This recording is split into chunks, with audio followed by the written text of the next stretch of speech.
Evaluarte para lo que te trata el Festival de Tumba 2017. Jesús Chu Martínez, está junto con nosotros. Danke, senhor, para pasar de cámara. No está vivo, para tomar nota. Jesús Chu Martínez è dedicatorio del Festival di Tumba a una buona persona. Che sentimento non tapa questo aquí?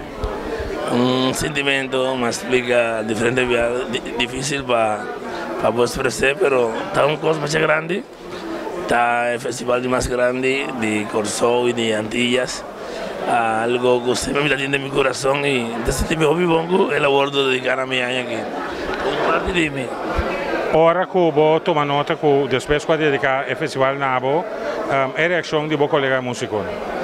Mi daña da hobby bon, que llama Danke, principalmente en el medio, estaba da hobby positivo, mi interés nada negativo de ainda. Cuando gracias a hobby bon, fue el día de reunión con ADCD, mi nota de pero más tiene que hobby de música nada estaba da prueba, nace na mi nombre.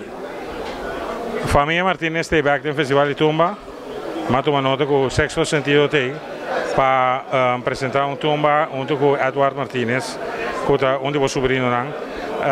¿Qué es que significa para vos como familia? Sí, más significa ocasión tan adecuada para nos vínculos algo de nos mes, cuando para nos seguir expresar el sentimiento que nos tiene para el tumba y para el festival. Está que estar en nuestro lugar para nos venir juntos a tener ese tumba adelante. Danke, Chu. Danke, Luisito.